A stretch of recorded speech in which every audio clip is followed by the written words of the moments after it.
Cool. So it's going to be my outlook for the week starting on the 20th of February, 2023.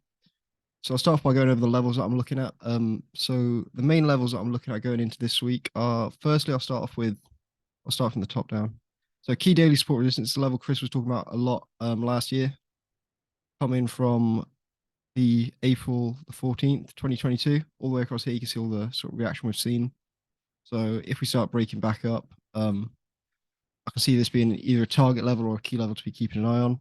Below that, we've got daily support and resistance that I've got marked out coming from the May the 4th. Same again, all the way across here. You can see we've had sort of reaction coming through, most recently tapping into it in November. Before, obviously, we had this sort of, whatever this move was, fundamental move down. So I still think this level is going to be important to keep an eye on if we manage to get above our sort of range that we're looking at now. The next level is the top end of our range. Before, I think last week I had it marked out like this, a little bit lower, but looking at all the sort of daily closes that we were getting above, where is it? Above the level I'd marked out, I think it made a lot more sense to look at the more recent levels. I tried looking at stuff left to try and identify if I could sort of mark this out from a level that this is being caused by, but I think really it makes more sense to have it marked out from this level here. And then anything sort of getting above this level here, then we can start to look at what's the levels mentioned previously. Then we've got the Q2 base below that everyone sort of knows coming from March 22nd. Below that, I've got a little level on the 4 hour that I'm keeping an eye on. That's just so you can see a bit better on the hourly. So across here, we've just seen reaction all the way through. This is just below the Q2 base. This is a level that I'm going to keep an eye on. If we move through it a few times fine without any issues, then I'll probably delete it. But if not, keep an eye on that. 4 hour support and resistance below that. Level that we identified pretty much as soon as we tapped into it here. This is sort of forming the top end of our range 3 that I mentioned last week. Previous monthly resistance, obviously coming from this level here. In previous outlooks, we spoke about marking it out from this level here or here. I've already sort of said that I prefer to have it marked out from here. Monthly support below that will be the level that I'll be watching if we break down any further than the previous monthly resistance that we've tapped into sort of here. And then that's probably as far as I'll go down. Let's see. So that's levels. Looking at sort of scenarios going into the week, I'll start off with sort of what we've done. So on the monthly, I think it's important to note that we broke the previous high in this last week that's gone by. So that's important. Looking at the weekly, a really solid close. So that sort of everything so far is pointing towards upside. Daily, we closed outside of the range, but we're still within the resistance zone. But we pulled back. So what I'm thinking is this could be a sort of final pullback for upside. I'd like to ideally see this level of support respected going into the week. If we do start to break the lows, that could be a sign that we've got another week or two to sort of sit in this range and sort of ping about until we see something to give us a push out. So this is still how I'm viewing the 4 hour range, really. I think this is the most sensible way to view it, in my opinion. We've obviously got range 1 where we're seeing price pinging about, range 2 where we're seeing bits of reaction here. Then because of how strong we've seen the reaction to the bottom end of range 2, I think it makes sense that if we break down to the bottom end here, start seeing range like this before either breaking down or breaking up, because I think breaking up from the bottom end of here would make more sense than breaking down, just because of how important this level is on the monthly, being a sort of prime level for higher time frame buys. So that's sort of what I'm looking at. I don't want to go into the scenarios too much because I think really upside makes more sense, but anyone can sort of mark up 20 different scenarios and one's going to be right. It makes more sense to sort of follow it from a session to session perspective. So those are levels that I'm looking at. I think upside makes slightly more sense than downside, but we are right at the top of the range. So obviously you've got to be very careful with that. So that's sort of what I'm looking at there. Looking at fundamentals going into the week or data releases. Monday, we've got nothing going on. US bank holiday, that shouldn't really affect anything. Tuesday, relatively heavy day. We've got GBP PMI coming up late in the session. So really, I think that price could be sort of inconsistent or ranging up until that point. So continuation-based trades could be worth staying away from early in that session or just throughout that session, really. Wednesday, not a whole lot going on. G20 meeting starting today. G20 is like the G7, but obviously more countries, and it's more sort of focused on economics from what I understand. Bank holiday Thursday for Japan. So that should probably impact Asian session, but really that shouldn't have too much effect because GJ is more driven by the pound than it is the yen. Friday is an interesting one because we have a speech from the new governor of the Bank of Japan that's been he's taken over in April. So before there was a lot of big moves on GJ that were caused by people trying to price in the next governor of the Bank of Japan and sort of price in the future of the JPY. So now that we have this guy sort of decided, so what's it say here? Yeah, now we have him sort of. We know that he's going to take over. Anything that he says that deviates from what is sort of widely expected that he was going to do will likely cause moves on GJ. So it's worth sort of keeping an eye on. There's no set time for that, but it's expected around sort of midday. So it might be out of our session. But yeah, then obviously Saturday G20 meetings are sort of ending. But that's sort of what I'm looking at going into this week, sort of preferring the idea of buys over sells, but not really sticking to any set bias. I think it makes more sense to follow from session to session perspective. So is anyone looking at anything sort of drastically different to that, or?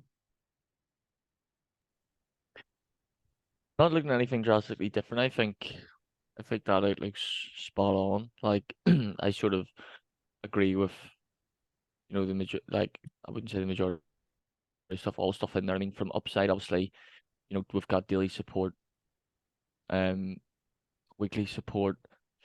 4 hour looks good and stuff. It's just we're still stuck in that daily resistance. So even though things are looking good for buys, we're still aware that we could see, heavy rejection from here, like we did, in this area here. I think from an upside, like you've mentioned, we've just kind of got to see where we are come the days per the session, and those levels you have marked up above.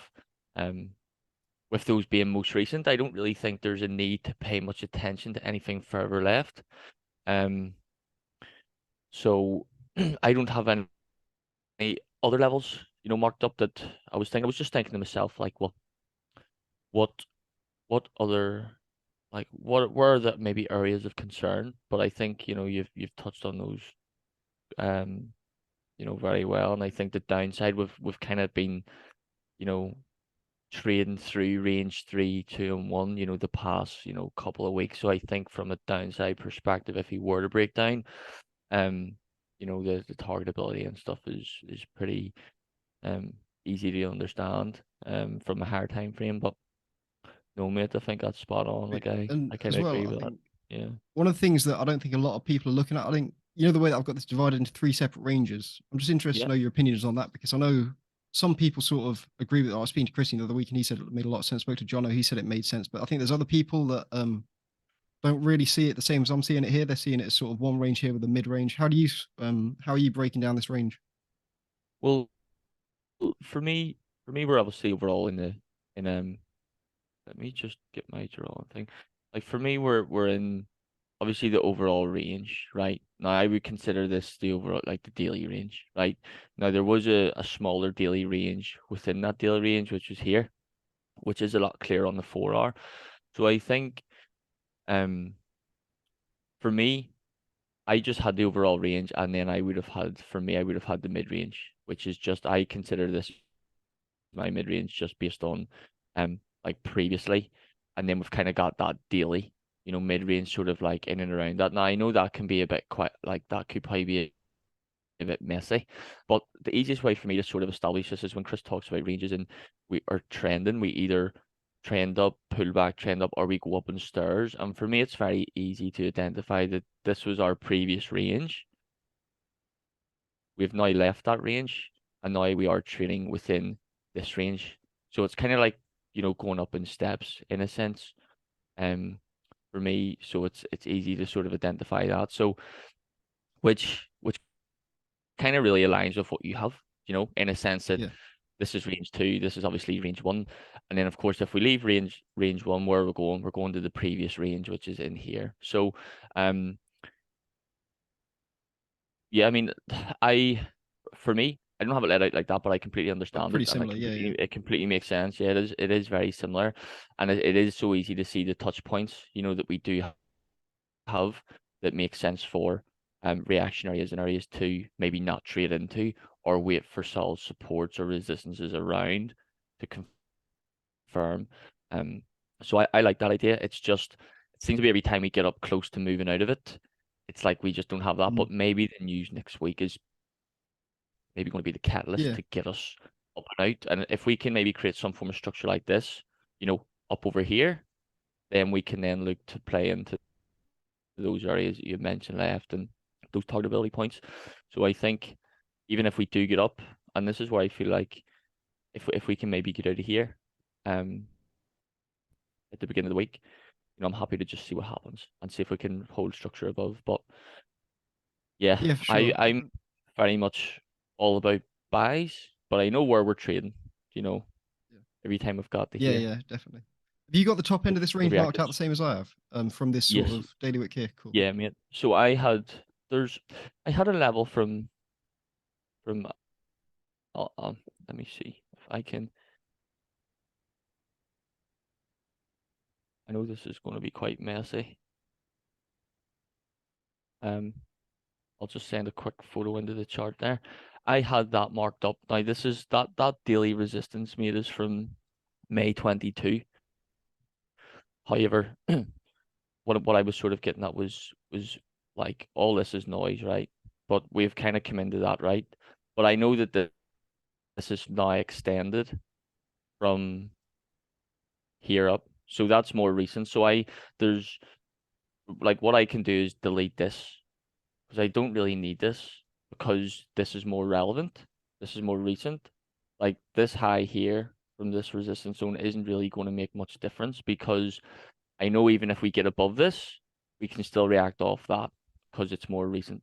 So I've still got it marked on. So I think for me, I'm going to tidy up my chart a little bit. But yeah, I basically have the same thing, mate. I'm paying much attention because this high here is 1 hour resistance, which is basically the last point of the resistance zone that we need to clear. So we need to hold support above that or break above it, come back into it, and then as we leave it again, we could then target the potential new target if something like that happens. And as Yeah, soon as that makes sense. we start to break this resistance zone after creating a target, I feel that could be the thing. Hopefully, yeah. So that's the only thing different, but it's kind of again a lot of the things I'm looking at, Jacob, sort of are very similar to what you're looking at, Cool. which is No, good from I'm my glad to point of hear it view. though. Because Yeah. yeah, but yeah, my charts are fucking messy, man. I need to clean those up. See, when I see other people's outlooks and their charts, I'm like, Yeah. God, Well, the I thing need to is, fucking with fix mine, up I know because it's so obviously yeah, with mine, what I do is I just mark up all the main ranges, like the sort of main touch points, if that makes sense. So obviously we've seen major reaction here, yep, major reaction here. Then from a session to session perspective, I'll go through and mark up all the individual levels. So then my chart, because otherwise my chart just gets messy as fuck and I have stuff everywhere. So I just yeah, sort of mark up the main key areas on the higher time frame. Then every session, from session to session, I can't even speak. I speak like a fucking spastic. Session to session, I'll go through and mark up all the individual levels. And then as well, that sort of keeps me, excuse me, or keeps yeah. it fresh in my mind, sort of thing from every session, like where everything's coming from and why things are important. Yeah, I think I just need to like be a bit more organized. I think that's probably it. But Yeah. um, yeah, I'll take a leaf out of your book for sure, mate. Cool. But yeah, I think to be fair, before I was looking for either daily closes or 4 hour structure outside of this range Yeah, before looking for trades. But Christian brought up a good point yeah, saying that sort of when GJ breaks out of ranges, it doesn't really like obviously I'll be waiting a while for that. There's nothing really wrong with that. But I think if the opportunity's there and we are pushing out the range clearly with sort of volume momentum, there's no reason why I couldn't take a shot without that, as long as it's sort of in line with yeah, what I'm looking for on the 4 hour. So I've yeah, sort of changed that this week where I think if we do break out, there's as long as I'm sort of cautious with it and I've weighed up all the sort of different options, then I would be able to yeah. take an opportunity like that. I think like just as you say that, I think just like say for example, this is our resistance zone that we know, and say from a session perspective, we maybe have you know two bullish candles, but we're trading obviously within the resistance zone, so we know it's a high risk trade regardless of the session being bullish because of where we are. Just because with two candles doesn't mean we're gonna buy. We could always just as much as reject, right? But I think if we're in that session per se, and we maybe have some form of move up, and then we maybe have like a higher support on our session, as we maybe start to break up, like you says, with volume through that during the session. There's no reason why I don't think I couldn't visualize what the daily candle might potentially look like and sort of capture moves within that on the invasion that if we break out with volume on a session, I know it's high risk, but visualizing what that daily could potentially look like. And of course, like you says, if we don't maybe say, because I know Chris always says, well, just let it go because your ability level should be able to let you be able to get into a trade, whether it's in the initial push or in the pullback or whatnot. But if, for instance, we have this close on Monday and then the next day opens and we're maybe up here, we would have been potentially able to capture the move within here. Do you know what I mean? So that would be something I would be maybe looking for during the week. If we don't break down and we're gradually breaking up, like slowly staying within the zone, that could maybe be an option for me, breaking over that 1 hour. The only other thing I could think of for me from a potential thing is to just wait for price to get above and then hold some form of structure above that 1 hour, above this high here. And then that could give the confidence to say that we're above the range, we're holding higher supports above. Now we can look to continue that move. Yeah. So that would be something I would be, not to get so specific with sessions, because I know that we have to treat them all different and we'll just kind of come with a plan. But I feel like if we're encroaching that area and we're not breaking down, like you've mentioned and Christian's mentioned, that there is a potential for that pop because we have been ranging for so long on a higher time frame. So we could get that nice move up, and it would be nice to capture that if we could get into Yeah, that in definitely. some sort of way that allows us to. Yeah. Yeah, I think. Yeah, to be fair, I think we're on the same page with at least the majority of what we're looking at. So, has anyone else got any sort of opinions on that? Because we've sort of both got 100% loss rate for the year so far. So, Yeah, I don't know if you should be listening to us. Like, I'm basically the same, but it's like if I get a close above here, like a 30-minute close in the session, and the next candle breaks the eye, I'll take it to see what happens here. so are you looking at the same level here if we break out, James? Yeah, Or have you got I'm something else looking. marked up? That's the same. That's me wick. At 163. Oh, I've got wick at 163. I'm looking to see what happens there. That's the low. Basically, if you go to the Okay, 4 yeah, hour, yeah. there, yeah, that's what I'm looking at. So if I get, it's like 30-minute close. If say if I'm in the session, a 30-minute close there, and the next candle breaks the eye, I'll go in to see what happens here. It's like Kev said, the other option is you wait for structure. Cool. Same here. If we get to here, we've got a chance to fill this. So I think if we start going bullish, I think the overall target for the week will be 166. We can get there. Yeah, so I know you like to plan out a lot of your trades sort of well ahead of time. Have you got any sort of sales planned out, or are you just looking for buys this week, really? It's if we come up here and we break back in, it's I'll just see how the structure is. I'm leaning towards buys because we're doing this, aren't we? We're going up like this. So I'll just see how it pans out. I won't be in no rush, but if we close back in here like this, and there's enough room and there's nothing like no 1 hours or anything like that in there, and I just like measuring the areas, and if there's enough room, I'll try and sell it to go back down here. It's just all what's happening in the session. Cool. We don't know until it's printed, do we? Yeah, that makes sense. Then how are you sort of seeing this range? Are you seeing this as sort of one big range similar to how I've got, or sort of one big range like some people are? Are you looking at 3 ranges or sort of one range divided into 2? Yeah, it's just like it is it's one big range, but it's getting squeezed into smaller ranges, isn't it? Like you put here, Yeah. it's getting squeezed there, and then we've got another one building here, and it's just getting smaller and smaller because we've gone bigger, haven't we? Yeah. Big range, and then it's just going smaller and smaller and smaller, and then I think hopefully on Monday it'll bang out and everyone will catch it. Yeah, that'd be Yeah, nice, man. mate. Yeah, that'd be Sweet. good, man. No, I appreciate it. That was good. Has anyone else got any Yeah, sort of thoughts on this? Or go on, Kev. Jacob, see on your daily. I was just having a look at the the daily resistance or resistance that you would have as your initial target if we break above, which is this point here. Here. Okay, that was meant to be an arrow. Yeah, there's that point there. This one.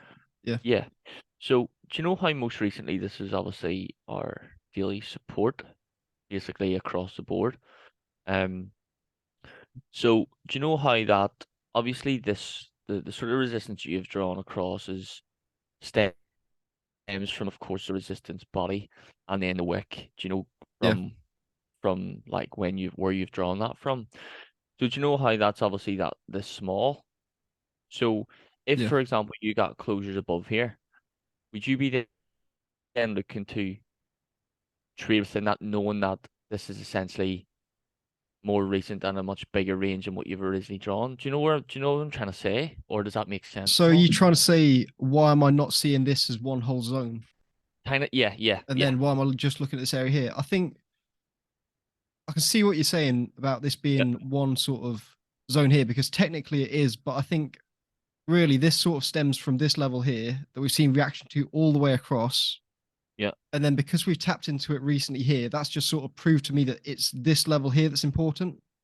If we'd seen reaction like all the way across here to this whole sort of range here, which I think you probably could argue, but it's not as accurate as this here. Yeah. Because I don't really know how to explain it properly, because it's just sort of how I see it and what makes more sense to me. And No, to I mean, me, it that's makes more sense to sort of have this marked up from this level here because of the reaction we're seeing. We see more reaction to this level here than we have to this sort of general area. yeah. No, and that makes complete sense. I mean, I think I was just looking at it slightly different, and when you describe it from a like there's more reactions at it, that obviously makes more sense that that is greatly important. I think I was just because I think it was just from an understanding perspective from my point of view, because I would have thought that I would just mark up the zone, right? You know, the bigger support zone. Yeah. But it does make a lot of I sense the way think you. as well, So if you how sort would of, you treat that from a trading perspective? Like, because I don't know if you've, you know, if you're yeah, still not trading through higher time frame zones, or if you're, yeah, I'm not really trading through happy higher to do time frame so. zones. With a level like this, I'd probably Yeah. see how I wouldn't be looking to take sort of, if we're sort of closing up here, I wouldn't look to take, I can't even fucking speak, take sort of straight continuation breaks above it, because we'd Okay. probably end up seeing some sort of reaction. Yeah. So I'd probably look for structure there. Then if we did have some sort of like resistance forming right around this level here, then I'd probably look to take closes. But it all really comes down to structure on the day and the bias on the day. Because obviously, if we have a bearish bias, then I wouldn't just still be looking for our sort of 30-minute close above there, then take buys. But Yeah. yeah, I wouldn't be looking to take continuation trades through it. I wouldn't be looking to trade through it full stop really, because I'm not really trading through higher time frame zones at the minute. Yep. But if we got structure sort of below it, close above, then I'd sort of consider it. But it really comes down to how it looks on the day, because there's so many different ways that it could set up. So Yeah. I think as well, just as we're on this actual screen here, like one thing I'm probably going to pay attention to, or go into lower time frames to see what has formed is this here is. Let me see if I can just remove that. Is this resistance and support here, which is basically the high of that candle and the low of that candle, because that's going to be some form of lower time frame, whether it's 1 hour, 30-minute, some form of structure from a resistance and a support standpoint. And this is where this is kind of popped up and tapped into. So kind of similar to, I'm just thinking potentially from a targetability standpoint, that if I'm holding supports above here, or we're sort of in that region, I think that would be where I would be looking to see, because I know this is 1 hour resistance. I don't know if this is 1 hour resistance to 30-minute or what, 15 or what it is, but I think if I'm buying into that, I think I can't just overlook that and shoot for this, or maybe shoot for up here. I think I'll be maybe looking at this a little bit later on this evening just to see if it has any sort of relevance, because it is, I do think it is important, because where this where the support and resistance formed, we can see that when price did break down below, it's where we've come back to, and then we've sort of had the down move. So I think on the way back up to this area, it is going to be somewhat of important, and I think there is the potential for price to just smash on past, but there is also the potential to see some form of reaction up and around here based on this, because again, it's kind of similar as well when we came the way, like if we flip it upside down and we say, well, when we broke through, where do we come back to? We come back to exactly that, but as well as that, bang on your support and resistance level as well. So I know it's sort of in the mix, but I think it's, again, see, just as I'm saying this, you can be walking through this. Like what I'm pointing out, I don't even think might even be that relevant because you've basically already got it there. It's sort of this zone. Do you know what I mean? I think We're just a little bit higher, but just as I was sort of playing that out in my head, I think yeah, I think that's actually sort going of back to your answered point your before, where you were question. talking Do you know what about I mean? this whole sort of zone here, I was thinking Yeah, about that again then, but I was thinking really, if you mark that out there, then it makes sense to have this marked out here as well, and then sort of the same here. Well, here it sort of makes more sense, but then if I was to mark out this here and that zone there, rather than the levels yeah, I've reacted to, then I've just written off 213 pips of the chart. But I think you can be more accurate by looking at where we've reacted to rather than the zone. If it was something like this here, then I'd be looking at the zone. Like, I'll be paying attention to this whole yeah. level here, but because we've moved through it, I think the level that it's reacted to, clearly looking left, is more important than the whole zone. Yeah, it's just the only thing I find with when I try and look at that is, well, I don't know how big to draw it, right? And Mm. obviously in this scenario where you've got the daily, it's based off of more reactions. Um, but the only reason I was saying that is because if I draw this zone across here, like from the resistance formation up to the wick, and when I draw it across, it's still very much like the way you have it drawn and the way I've just drawn it, I think are still very much the same in a Yeah, for sense sure. because like you're looking at the reactions closer down, which makes a lot of sense. But then we've also got sort of like the sort of like wick reactions, right? Like bang on, which I think is interesting. So like when you say if you were to just write that completely off, I think I think we look at it the same way in a sense that if we can hold support above, there's no reason why we can't trade to that. Yeah, But yeah. I think we just understand that, well, we are trading within higher time frame support zone based on the I see bodies what of you're the saying. wick. So there is likely for reaction. Essentially, like Alex's sell, I think when we took our buy, which lost, that was within already support and resistance zone. So it's high risk in that sense. So yeah, no, I think that I think we're on the same page. Yeah, yeah. Just look at it slightly different, which is interesting because I've never really thought about it that way. And It's good. It gets you when thinking. Like, yeah, yeah, no, it's good. It's interesting. It's just like I think this whole area can be a bit of a if like the reaction sort of seen in here across the board, it it is a tougher, I think so. Hopefully we don't I would hate for us to approach this area and have some form of like reactions similar to this and make it very maybe difficult to find opportunities. But who knows if it's going to be like that when we get to there. But based on sure. what we can see left, there is a probability that it could be tough area to trade in, which might be another like light bulb to say, well, do you know what? When I get to that area, I'm not going to trade, or I'm going to wait for like solid structure formations on 1 hours or 4 hours to kind of give me a clear confirmation or confidence to say that yes, I can take this. Because again, as we know, 15 minutes and stuff are sort of weak confirmations, so they may look good, but they might not be the best trade in a sense. It's just got me thinking. I'm just Yeah, thinking like I'm talking as I'm thinking, but yeah, I'll make a wee note of that and see because I think that would be a question like to ask Chris because we obviously have our levels here where we've got them marked out, but we also know the whole range in a sense is a bit of a trickier area. So I think it would be good to get his opinion on Monday because again, yeah. I think the levels you have marked out, Jacob, he's going to be looking at those. The wicks, the bodies, the ranges to it because that's most recent. I think And he'd if be we're looking at moving up, something like saying, "It's nothing left is an issue here until it is." So yeah, I think he'd that's a probably very be good more point. Yeah, comfortable taking trades in here until we see something to prove that whatever left is going to be an issue. And then if you're in a trade, just manage it accordingly. Is what it is. I suppose. Yeah, like that's very much. Yeah, I could see him saying that. Yeah, maybe that's just me overthinking it because of what I can Could be. see.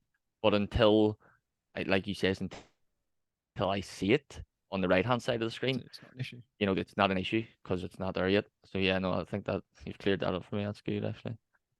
Sweet. So I think But unless anyone else has got any more thoughts on sort of what's going on or looking at anything different, I think that's pretty much it. You're Anyone got still any- open to selling downside, Jacob? Yeah, just Yeah, yeah, depends on 100%. Like, what we see. Yeah, I prefer the idea of buys based on a higher time frame, but it's like I'm not glued to that in a session perspective. Like if we've got 2 red candles or we've got a can or set up on the 4 hour where it looks like we're sort of preferring the idea of sells within the session, I have no issue selling like at all. yeah. I know some people sort of set their buys at the start of the week. They're like, I'm only looking for buys this week. But for me, that doesn't make a lot of sense because I don't trade the weekly, daily, the 4 hour. I trade 1 4 hour candle a day. So Yeah. it's really not an issue. How about you? I think you're, No, I'm completely open to sales. Like, I mean, especially if we have like I know I'm the same as you. I trade off sessions and stuff, but I think, this is obviously daily support, in here, and I think if we had a big red candle like that on a daily, isn't really going to give so much confidence to potential buys because we've created the higher supports on the daily and we can't really continue at the top of the range. So kind of similar to what happened over here on the daily. I don't see any reason why we can't revisit the downside if we can't break up, So it's yeah, as simple as like just looking at the range and going, well, we're at the top of the range, we're failing to close above resistance and we're breaking supports.